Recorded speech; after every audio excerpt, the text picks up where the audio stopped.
সেবার যে পদ্ধতি ব্যাপক হারে বলতে কি, আপনি সুস্থ, আপনার জন্য আমি অ্যাডভাইস দিতেছি যে আপনি যে হেলথ বা হাইজেনিক মেনটেন করবেন। আহ, আবার অথবা আপনি একটু অসুস্থ হলেন, আপনাকে একটা ওষুধ দিতেছি। অথবা ধরুন হচ্ছে আপনি মানে গুরুতর অসুস্থ হয়েছেন, এরপরে আপনাকে হসপিটাল নিতেছে, ট্রিটমেন্ট করতেছে, অপারেশন ভালো হয়ে যায়। অথবা আপনি অনেক বেশি অসুস্থ, আনএবল লাইফ লিড করতেছেন, সেই ক্ষেত্রে কামব্যাক করে পুরো আবার সুস্থ হয়ে যেতেছেন। এই যে ব্যাপক হারে স্বাস্থ্য সেবা যে দিলাম, হেলথ টিম কর্তৃক ব্যাপক হারে স্বাস্থ্য সেবা দেওয়ার যে পদ্ধতি, স্বাস্থ্যের উন্নয়নের জন্য, ভালো থাকার জন্য, ওইটাকেই বলা হয় কমিউনিটি মেডিসিন। কথা বুঝতে পারছেন? অর্থাৎ কমিউনিটিকে ভালো রাখার যে মেডিসিন, মানে সবাইকে ভালো রাখার যে মেডিসিন, সেটা হচ্ছে কমিউনিটি মেডিসিন। কথা ক্লিয়ার? জি স্যার। কথা ক্লিয়ার? বুঝতে পারছেন? জি স্যার। আচ্ছা, তাহলে আমরা কমিউনিটি মেডিসিন বুঝতে পারলাম। এখন কমিউনিটি মেডিসিনের উদ্দেশ্য কি? তাহলে আপনার কমিউনিটি মেডিসিনের উদ্দেশ্যটা কি? কমিউনিটি মেডিসিনের আলটিমেট উদ্দেশ্য কি? সবাইকে সবাইকে কি ভালো রাখা, তাই না? আচ্ছা, এইবার আমরা পিডিএফ এর পড়াশোনায় চলে যাব।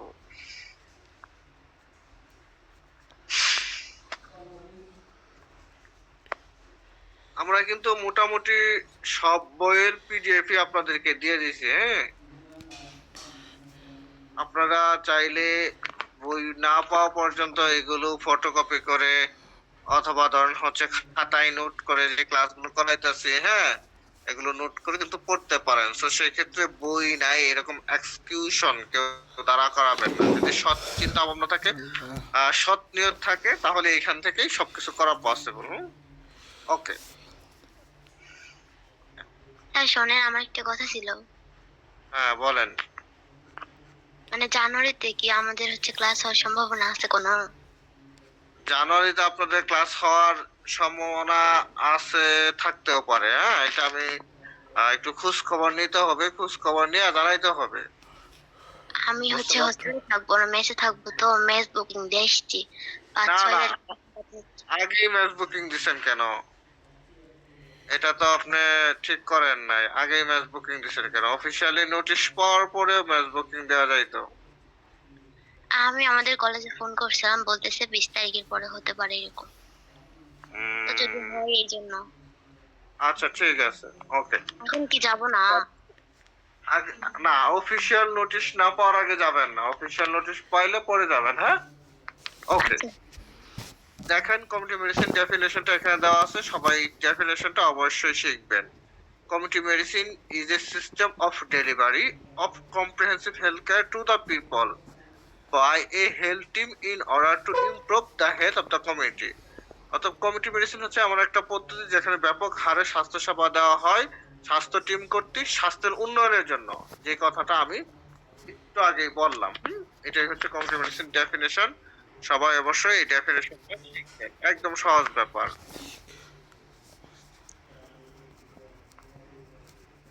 ওকে, তারপরে objective of community medicine. Community মেডিসিনের উদ্দেশ্যটা কি? আলটিমেট উদ্দেশ্য কি? আলটিমেট উদ্দেশ্য সবাইকে ভালো রাখা, তাই না? তারপরে দেখেন কমিউনিটি মেডিসিনের উদ্দেশ্য কি বলছে, to identify health need and problem of the community and priorities them. অর্থাৎ আমাদের কমিউনিটিতে কি কি স্বাস্থ্য সেবা প্রয়োজন, কি কি সমস্যা আছে, এগুলো খুঁজে বাইর করা এবং তাদেরকে প্রায়োরিটি দেওয়া। যেরকম আমাদের কমিউনিটিতে কি কি সমস্যা আছে, আমাদের কমিউনিটিতে ধরেন হচ্ছে সমস্যা হচ্ছে এই শীতের সময় হচ্ছে ঠান্ডা হচ্ছে, জ্বর হচ্ছে, ডেঙ্গু রোগ হয়, করোনা রোগ হয়, ক্যান্সার হয়, আর COPD chronic obstructive pulmonary disease অর্থাৎ শ্বাসকষ্ট হয়। হ্যাঁ, তারপরে ধরেন হচ্ছে ডায়রিয়া হয়, হ্যাঁ, ডিসেন্ট্রি বা আমাশয় হয়, অথবা হচ্ছে চিকুনগুনিয়া জ্বর হয়, অথবা হচ্ছে ক্যান্সার হয়, অথবা টিউমার হয়। হ্যাঁ, এই জাতীয় সমস্যাগুলো কি আমাদের কমিটি দেখা দিতেছে, তাই না? তাহলে এই স্বাস্থ্য সমস্যাগুলো আমরা নির্ণয় করতে হবে, আইডেন্টিফাই করতে হবে, এবং এগুলো কিভাবে নিরসন করা যায় এজন্য কি প্রায়োরিটিজ দিতে হবে। To take measure to meet health need and problem. অর্থাৎ কতটুকু স্বাস্থ্য সেবা প্রয়োজন হচ্ছে, কত জনের প্রয়োজন হচ্ছে, কই কই প্রয়োজন হচ্ছে, এই প্রবলেমগুলো কি আমরা খুঁজে বের করব to provide comprehensive health care to the people, এবং লোকজনদেরকে ব্যাপক হারে স্বাস্থ্য সেবা দিব। কিরকম লোকজনদেরকে ব্যাপক হারে আমরা স্বাস্থ্য সেবাটা দেই? যেরকম ধরেন হচ্ছে আমরা হচ্ছে ধরেন বাড়িতে বাড়িতে বিভিন্ন ধরনের স্বাস্থ্যকর্মী যাওয়ার পরে যদি ধরেন হচ্ছে তার বাচ্চা, হ্যাঁ, তার ফ্যামিলি কিভাবে হ্যাঁ হাইজেনিক মেনটেন করতে পারে। যেরকম এখন আমাদের অনেকটাই আমরা আধুনিক যুগে আসছি। আগে যেরকম আমাদের হচ্ছে হাউজিং ব্যবস্থা বা স্যানিটারি ব্যবস্থা, স্যানিটারি ল্যাট্রিন, যেখান থেকে অনেক বেশি রোগবালাই হইতো গ্রামে, এখন কিন্তু সেটা তো হয় না। কারণ মোটামুটি ভাবে কিন্তু এখন যে মোটামুটি খাইতে পারে, যে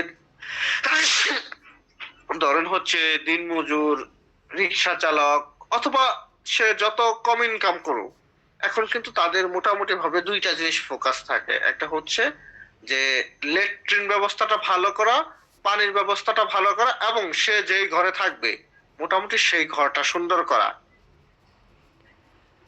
এই কয়েকটা জিনিস কিন্তু মানে অনেক বেশি কনসেন্ট্রেশন, মানে তার ইনকামের মূল লক্ষ্য থাকে যে এই জিনিসগুলো আমি প্রথমে আমার পরিবারের উন্নয়ন করব, যেটা কিন্তু আপনার হচ্ছে ওনারা করে থাকে।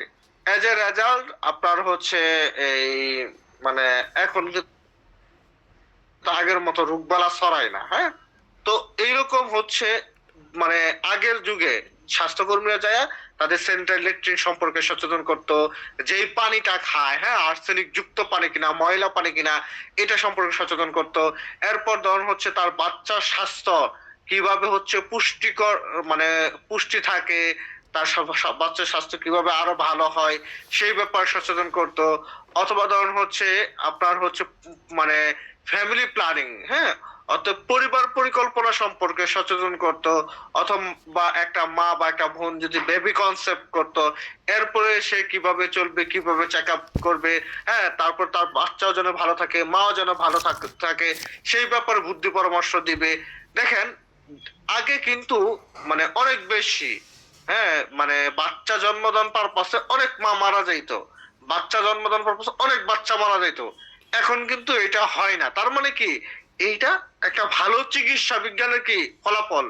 এখন মার তো মৃত্যু হারও নাই, মানে শিশু মৃত্যু হারও নাই। এজ এ রেজাল্ট তার মানে কি ব্যাপক হারে এই যে স্বাস্থ্য সেবা দিচ্ছে, সচেতন করছে, এখনো দিচ্ছে, যার জন্য কি আপনার হচ্ছে এটা কিন্তু কম হয়।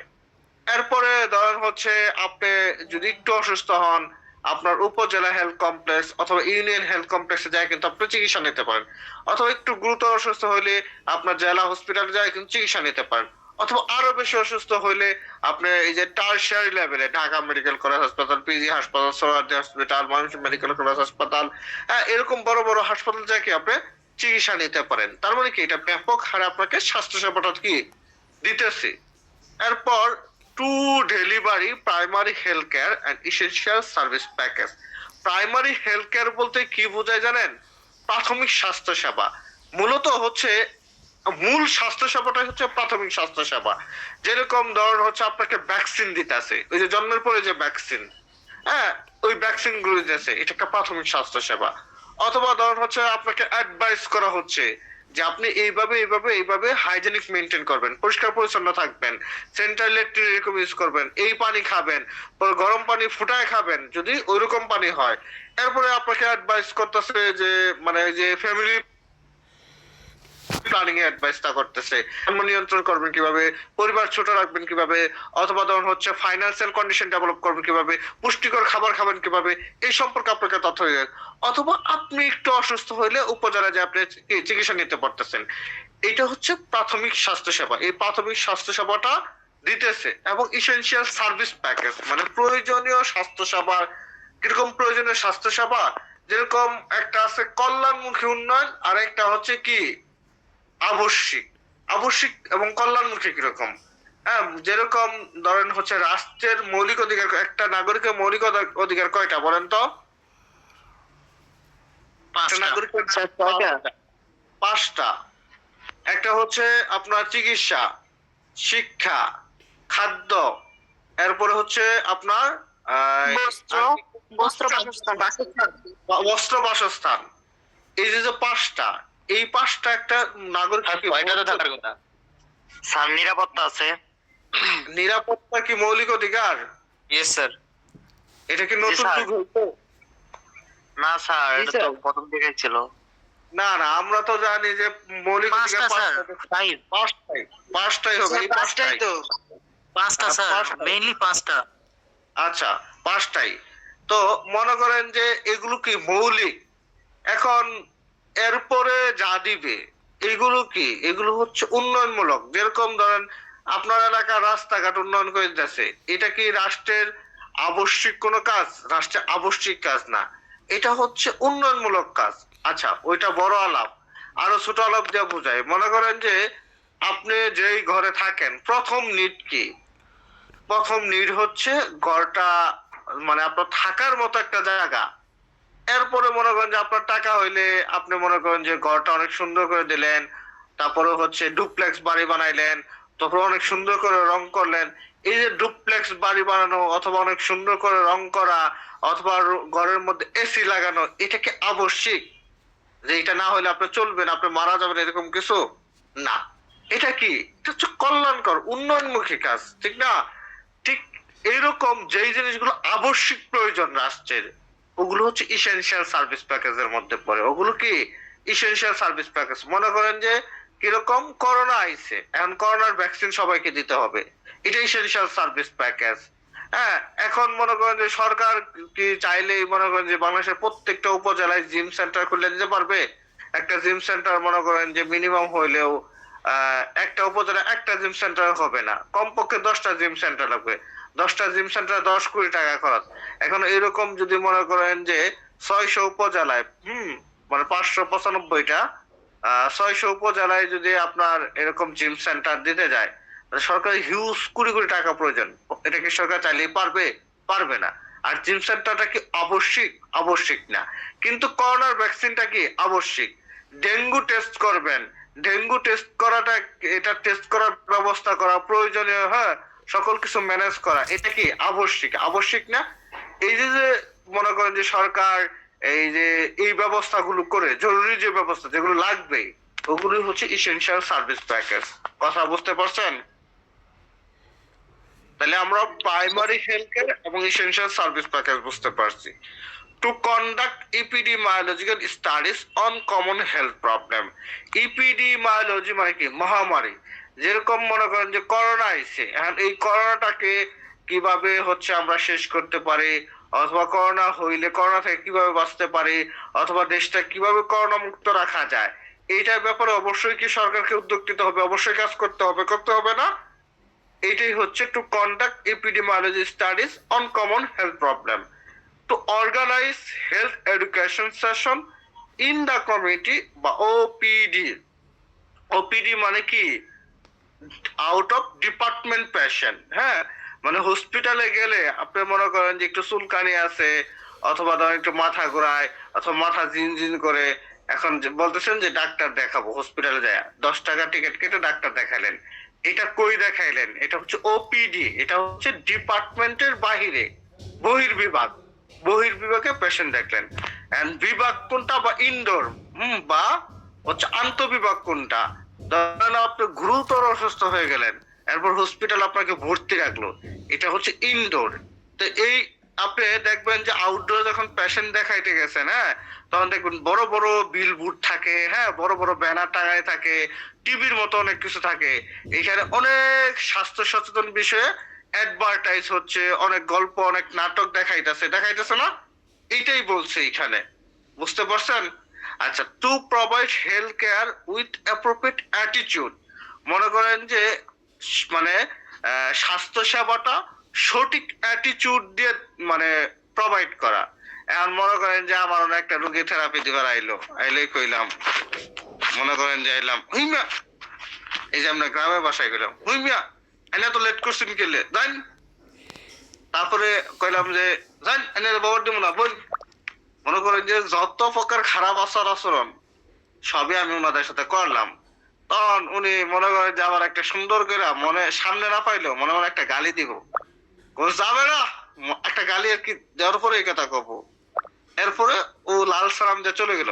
তাইলে সে যে এই যে মুন্সিগঞ্জ, নারায়ণগঞ্জ থেকে এত কষ্ট করে আসছে, আসার পরে মনে করেন যে এই যে ঢাকা মেডিকেলে প্রথমে টিকিট কাটালে সিরিয়াল দিতে হয়, এরপর ডাক্তার দেখানোর জন্য সিরিয়াল দিতে হয়, এরপর মনে করেন যে টেস্ট দিব, টেস্ট গুলো মানে স্যাম্পল জমা দেওয়ার জন্য হচ্ছে সিরিয়াল দিতে হয়, আবার মনে করেন যে রিপোর্ট আনতে জন্য সিরিয়াল দিতে হয়, আবার পুনরায় ওই রিপোর্ট ডাক্তারকে দেখাইলে সিরিয়াল দিতে হয়, এরপরে কি করতে হয় থেরাপি দিব যে, হ্যাঁ ওই থেরাপি দেওয়ার জন্য আবার আরেকটা কাউন্টারে যাইতে হয়, কি কি থেরাপি দিছে লেখা দিব, ওই টাকা আবার জমা দেওয়ার জন্য ব্যাংকে যাইতে হয়, ওই ব্যাংক থেকে আইসা আবার এন্ট্রি করতে হয়, আবার এন্ট্রি করে আইসা পরে আবার আমাদের কাছে সিগনেচার নিতে হয়, এরপরে আমরা ট্রিটমেন্ট দিই।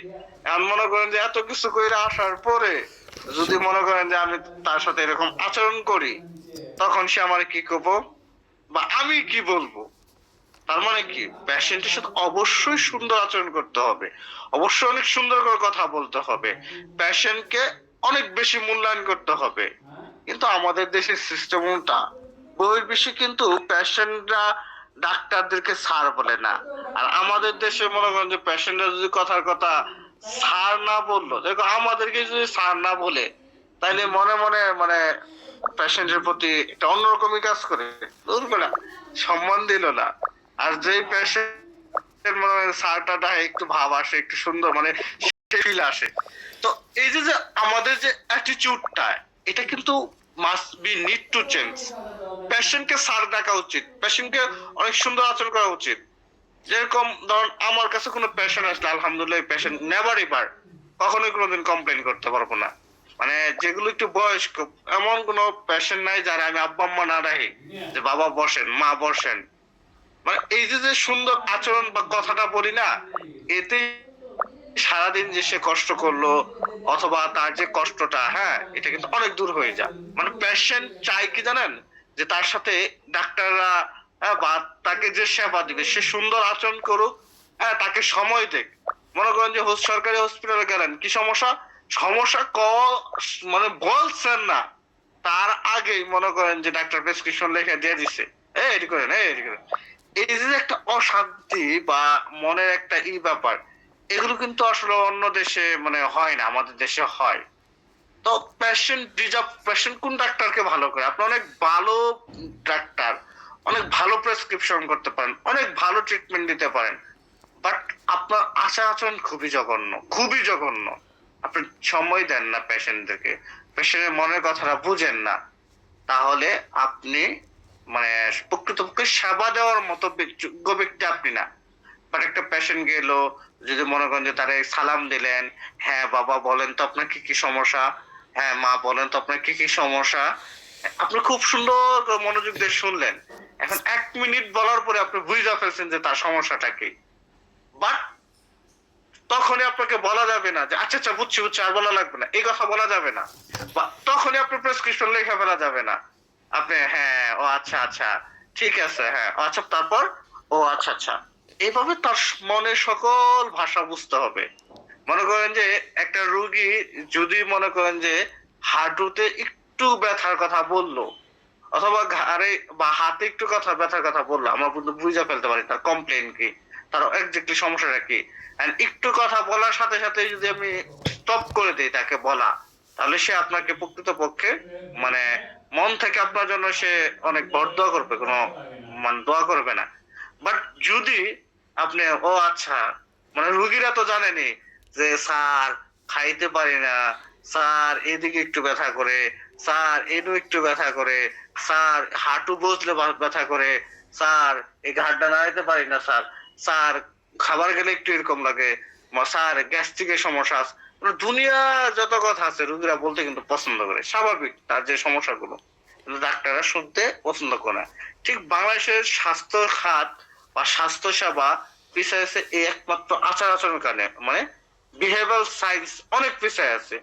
আমরা ইথিক্স পড়ি, বিহেভিয়ারাল সায়েন্স পড়ি, কিন্তু আমরা এটা মেনটেন করি না, এই হচ্ছে অসুবিধা।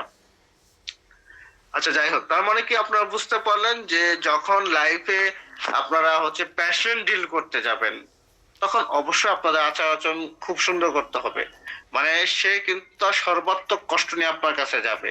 যখন ব্লাড কালেকশন করতে যাবে, হ্যাঁ যখন দেখবেন ইন্টার্নি করতে যাবেন, দেখবেন যে ব্লাড কালেকশন সিরিয়ালে দাঁড়ায় রোগীরা এমন শুরু করছে এই যে মনে হবে এই রুগীগুলার মাইরা মুহিরা, হ্যাঁ, সামনে যে সিরিজ ফিরিজ থাকবে, হ্যাঁ, বা হচ্ছে আপনার যে জিনিসগুলো থাকবে, মনে হবে এগুলো রুগীর মাথা নইল্লা আমি চইলা যাই, এটা মনে হবে। অথবা মনে অথবা মনে করেন যে রুগীদের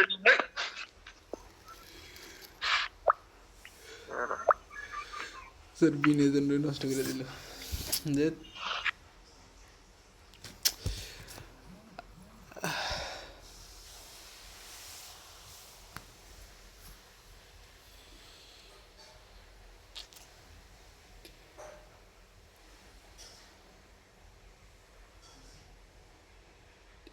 আর কি জ্বলে গেল নাকি? স্যারের কল আইছে। না না, জি আবার আসছে। স্যারের কল আসছে। আচ্ছা ঠিক আছে। কল এসে বিনোদনটাই নষ্ট করে দিল। একদম ভাই একদম।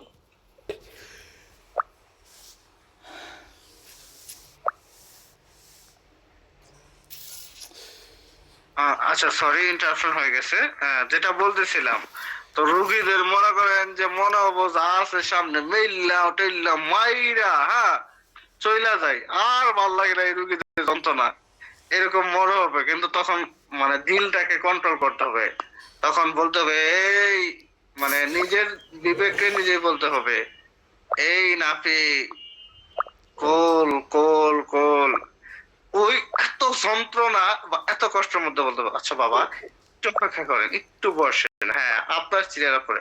আচ্ছা, মানে যখন রুগী যাবে এত সুন্দর আচরণ করতে হবে, তখন হয়ে যেতে হবে গ্রামীণ ফোন অথবা রবি, মানে কল সেন্টারে কাস্টমার কেয়ারের লোক হয়ে যেতে হবে। হ্যাঁ, কল সেন্টারে কাস্টমার কেয়ারের লোক হয়ে যেতে হবে।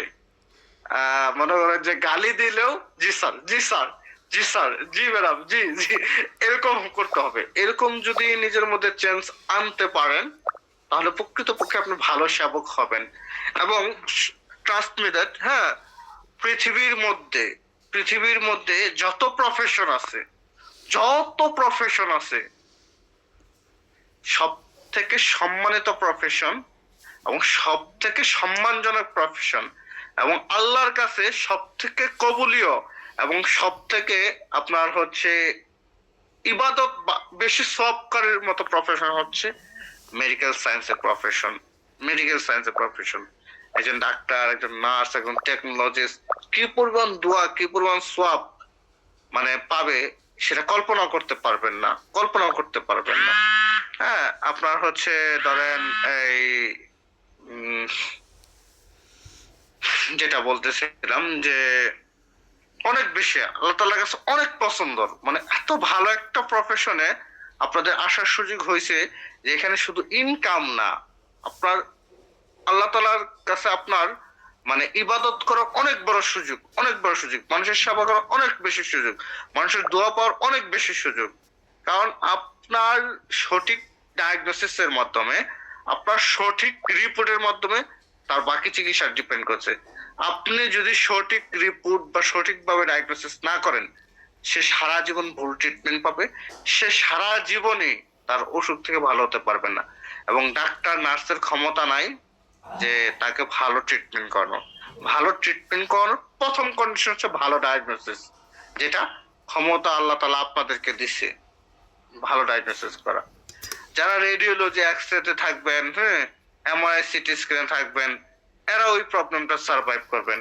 যারা ফিজিওথেরাপিতে আছেন, এরা তো বলাই লাগে না। মনে করেন যে রোগীদের থেরাপি দিয়া একটা রোগী যে হাঁটতে পারতো না, যে কথা বলতে পারতো না, যে হাঁটুর ব্যথায় কাঁপতাইতো, কোমর ব্যথায় কাঁপতাইতো, তারা 7-8 দিন ট্রিটমেন্ট করবেন, 15-20 দিন ট্রিটমেন্ট করবেন নিজ হাতে, এবং সে সুস্থ হয়ে যাবে। সে আবার হাঁটতে পারবে, সে আবার স্বাভাবিক জীবন আসবে, সে আবার কথা বলতে পারবে। দ্যাটস ইউ ক্যান ইমাজিন কত বড় মানে উপকার করলেন, কি পরিমাণ দোয়া পাবেন, কি পরিমাণ সওয়াব পাবেন, কল্পনা করা যায়? তো এইটা আপনাদের জন্য একটা গ্রেট অপরচুনিটি, গ্রেট অপরচুনিটি। তো সেই ক্ষেত্রে আমার একটা বিগ মেসেজ থাকবে যে যেহেতু আল্লাহ তাআলা আপনাকে এই প্রফেশনে কবুল করছে, সো সেই ক্ষেত্রে মানে খুব দ্রুতই মানে পড়াশোনা এমন সুন্দর করে করবেন যেন খুব দ্রুত বের হয়ে প্রফেশন আসতে পারেন এবং মানুষের সেবা করতে পারেন। এবং অ্যাটিটিউড অবশ্যই সুন্দর অ্যাটিটিউড রাখবেন। মানে সুন্দর আচার আচরণ জীবনে কতটুকু গুরুত্বপূর্ণ, হ্যাঁ, আহ, এটা আমার একটা বাস্তব জীবন থেকেই, মানে আমার জীবনে একটা কষ্ট থেকেই আমি হয়তো কিছুদিন পরে আপনাদের সাথে শেয়ার করব যে সুন্দর আচার আচরণ একটা, বিশেষ করে একটা নারীর জীবনে, মানে সুন্দর আচার আচরণ কত গুরুত্বপূর্ণ, এবং সুন্দর আচার আচরণ না হওয়ার কারণে মানে তার কি পরিমাণ ধ্বংস হতে পারে, তার কি পরিমাণ ক্ষতি হতে পারে, তার জীবনে কোনো ভ্যালু না থাকতে পারে। আমার বাস্তব জীবন থেকে আমি আপনাদেরকে কিছুদিন পরে শেয়ার করবো ইনশাল্লাহ, হ্যাঁ। ওকে, তার মানে কি আমাদের অবশ্যই সেবাটা অনেক মানে অ্যাটিটিউড বা আচরণটাকে অনেক সুন্দর হতে হবে, হ্যাঁ। আচ্ছা, এরপরে আপনার হচ্ছে আপনার to provide skill to do public health work such as control of communicable disease, environmental sanitation, family planning program, মানে লোকজনদেরকে স্কিল বা দক্ষতা শেখানো। মানে দেখবেন যে আপনি খেয়াল করে দেখবেন যে আপনার বাড়ির কোনো চাচি জেঠি বা চাচা, সে ভালো কোনো একটা অসুবিধা হইলে সে ভালো পরামর্শ দেয়, মানে এই যে সে পরামর্শ শিখছে কেমনে, এইভাবে কোনো না কোনো ভাবে শিখছে, মানে লোকজনদেরকে কমিউনিকেবল ডিজিজ সম্পর্কে। যেরকম ধরুন হচ্ছে ডেঙ্গু হইলে আপনার হচ্ছে মশারি টানাইতে হবে, যে ডেঙ্গু রোগী শুয়ে থাকবে, হ্যাঁ, তার সম্পূর্ণ মশারিতে ঢেকে রাখতে হবে, তার আশেপাশে হচ্ছে যে থাকবে সেও মশারি ব্যবহার করবে, নতুবা যার ডেঙ্গু হয়েছে তারে কামড় দেয়, যে আপনারে কামড় দেয়, তার মানে কি আপনার এখানে আবার ডেঙ্গুটা ছড়াই গেল। বা ডায়রিয়া, কমিউনিকেবল ডিজিজ, এখন হচ্ছে ওই রুগীকে হচ্ছে সবকিছু আলাদা ভাবে, মানে হচ্ছে সুন্দরভাবে তার নিট এন্ড ক্লিন রাখতে হবে, নতুবা আপনার হওয়ার সম্ভাবনা আছে। এখন করোনা হয়েছে, তাহলে আপনার কি করণীয়, আপনার যেন করোনা না হয় সেটা সম্পর্কে আপনার কি নলেজ বা দক্ষতা থাকতে হবে। তার মানে কি, এই যে আপনাকে বুঝাইলাম যে আপনি হচ্ছে স্যানিটাইজেশন করবেন, মাস্ক পরবেন, তার কাছ থেকে দূরে থাকবেন, এই যে এরকম যে শিখাইলাম।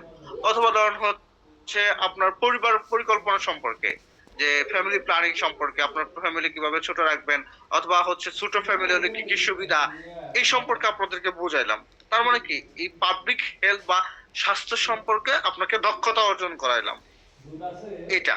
তারপর to coordinate with national and international organisation and national health programme. অর্থাৎ ধরুন হচ্ছে বিভিন্ন ধরনের যে স্বাস্থ্য প্রোগ্রাম হয়, খেয়াল করে দেখবেন যে টিকা প্রোগ্রাম, অথবা হচ্ছে ভিটামিন খাওয়ানোর প্রোগ্রাম হয়, অথবা দেখবেন যে বাড়ি বাড়ি হচ্ছে মানে বিভিন্ন জায়গা থেকে লোকজন আসে, আইসে সবাই একত্রিত করে কইরা একটা বিষয় আপনাদেরকে বোঝায়। এরকম হেলথ প্রোগ্রামে কোঅর্ডিনেট করা, সমন্বয় করা, to manage mass casualty incident, to manage to manage mass casualty incident. Mass casualty incident বলতে কি, ধরুন হচ্ছে হঠাৎ কইরা কোন একটা জায়গায়, হ্যাঁ, যে মনে করেন যে আগুনে বাড়িঘর পুড়ে গেল, অথবা ধরুন হচ্ছে আপনার হচ্ছে হইলো কিনা মানে নৌকায় ডুববে পড়লো, অথবা হচ্ছে একটা বাস হচ্ছে আপনার অ্যাক্সিডেন্ট করলো, এইরকম অনেক বড় যে অ্যাক্সিডেন্ট গুলো, এই অ্যাক্সিডেন্ট গুলো ম্যানেজ করার ক্যাপাসিটিটাও আলটিমেটলি কমিউনিটি মেডিসিনের একটা উদ্দেশ্য। কথা কি বুঝতে পারছেন? জি না স্যার। বুঝেন নাই? না স্যার। আচ্ছা, to manage mass casualty incident. Mass casualty incident মানে কি, বড় ধরনের যে অ্যাক্সিডেন্ট ঘটে সেই অ্যাক্সিডেন্ট গুলোকে বলা হয় ম্যাস ক্যাজুয়ালিটি ইনসিডেন্ট। এটাকে ম্যানেজ করা, অর্থাৎ এরকম যদি অসুবিধা হয়, যেরকম হচ্ছে আপনার মাইলস্টোনে হচ্ছে যে অ্যাক্সিডেন্টটা ঘটলো, এরপরে হচ্ছে সরকার কি করলো, সবাইকে বার্ন ইনস্টিটিউটে আনলো, তারপর তাদের ট্রিটমেন্ট করলো, এই যে ম্যানেজটা করলো, তাদেরকে সেবাটা প্রদান করলো, এইটাও কি কমিউনিটি মেডিসিনের একটা উদ্দেশ্য। বুঝতে পারছেন না? হইতেছে যেহেতু সবাই হচ্ছে অ্যাক্সিডেন্ট করছে, সবাইরা মাইরা ফেলছে, এরকম কি হয়েছে, সবাইকে ট্রিটমেন্ট করছে, এরপর যেগুলো গুরুতর তারা মারা গেছে, যারা মোটামুটি এরা আলহামদুলিল্লাহ সবাই জীবিত হয়ে বাচ্চা গেছে, তাই না? ওইখানে ধরুন আমরা ফিজিওথেরাপি ট্রিটমেন্ট করছি, তাহলে এইটা কি ওই পার্টের একটা অংশ কি আমরা। এই হচ্ছে to manage mass casualty incident, এটা একটা কমিউনিটি মেডিসিনের উদ্দেশ্য। কথা ক্লিয়ার? জি স্যার, ক্লিয়ার। তাইলে আমরা কিন্তু এই অবজেক্টিভ অফ কমিউনিটি মেডিসিনটা পড়তে যাই বহুত আলাপ করে ফেলছি, হ্যাঁ। তো আমরা হচ্ছে এইটা মুখস্থ করাটা জরুরি না, বাট এই অবজেক্টিভ গুলো অন্তত হচ্ছে জানা থাকতে হবে, হ্যাঁ। যে আসলে কমিউনিটি মেডিসিনের উদ্দেশ্য কি, কমিউনিটি মেডিসিনের উদ্দেশ্য হচ্ছে যে হেলথ যে প্রবলেম গুলো আছে সেটাকে আইডেন্টিফাই করা, তারপর কোন বয়সে বেশি হচ্ছে, কোথায় বেশি হচ্ছে, মানে টু টেক মেজারমেন্ট করা, তারপর হচ্ছে ব্যাপক হারে স্বাস্থ্য সেবাটা দেওয়া, হ্যাঁ। বায়োলজিক্যাল যে প্রবলেম গুলো আছে, অর্থাৎ মহামারী যে প্রবলেম গুলো আছে, হ্যাঁ, ওই প্রবলেম গুলোকে আইডেন্টিফাই করা এবং সেটাকে সমস্যা সমাধান করা। এরপরে ধরুন হচ্ছে এই যে বিভিন্ন ধরনের হেলথ এডুকেশন সেশন আয়োজন করা, হ্যাঁ, বিভিন্ন ধরনের হচ্ছে স্বাস্থ্য সেবা যেন ঠিক থাকে, তাদের হচ্ছে স্কিল ডেভেলপমেন্ট করা, তারপরে বিভিন্ন ধরনের ম্যাস ক্যাজুয়ালিটি ইনসিডেন্ট ম্যানেজ করা। এগুলো কি অবজেক্টিভ অফ কমিউনিটি মেডিসিনের উদ্দেশ্য। সো আলটিমেটলি আপনার হচ্ছে এই উদ্দেশ্যগুলো মানে কেউ যদি মুখস্থ না করতে পারেন অসুবিধা নাই, কারণ হচ্ছে পরীক্ষায় আসবে না, বাট এটা আপনার জানা থাকতে হবে। আমি যদি কখনো জিজ্ঞেস করি কমিউনিটি মেডিসিনের উদ্দেশ্য কি, এখন আপনি কমিউনিটি মেডিসিনের ডেফিনেশন পড়েন, কমিউনিটি মেডিসিনের বই পড়েন, উদ্দেশ্য যদি না জানেন তাহলে কি হইলো? তো সেই ক্ষেত্রে এই প্রশ্ন সবাই মুখস্থ করবেন ইনশাল্লাহ। মুখস্থ করতে পারবেন না? ইনশাআল্লাহ আচ্ছা, মুখস্থ করলো তো পরে এতগুলো মনেই থাকবে না। না আর মনে যতটুকু থাকতে পারেন। আমি তো বললাম যে এটা মানে ধরেন আপনার আইএসটি তে পড়ার উদ্দেশ্য কি? আইএসটি তে পড়ার উদ্দেশ্য হচ্ছে আপনি এডুকেটেড হচ্ছেন, আপনি খুব সহজে একটা ভালো জব পাবেন, হ্যাঁ, ভালো একটা লাইফ লিড করবেন। এখন এইটা কি মুখস্থ করার বিষয়, বা এটাকে পরীক্ষা মনের মধ্যে আসবো অথবা একটু প্রশ্ন ধরবো না, বাট এইটাকে আলটিমেটলি কি আপনার গোলটা কি জানা থাকতে হবে, জানা থাকতে হবে জি না? স্যার। তো এইরকম, তো সেই ক্ষেত্রে এই প্রশ্নটা এইরকম যে কমিউনিটি মেডিসিনের উদ্দেশ্যটাই কি আমি যদি না জানি তাহলে এই বই পড়ে লাভ কি?